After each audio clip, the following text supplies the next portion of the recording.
A quiet day as we get closer to 1 year from Helene. Meteorologist Helene has a look back at the storm. 1 year ago today, the National Hurricane Center identified an area of interest around the Caribbean Sea. It was just an area of disorganized showers and storms at the time, and over the next several days, the system strengthened, earning the name Hurricane Helene. Fast forward to today, 1 year after this area was identified, and fortunately, nothing is forming in the Gulf.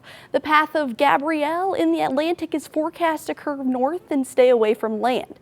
September is still the peak of hurricane season. I'll have the latest on the tropics and a look at what to expect for our local forecast coming up after the break.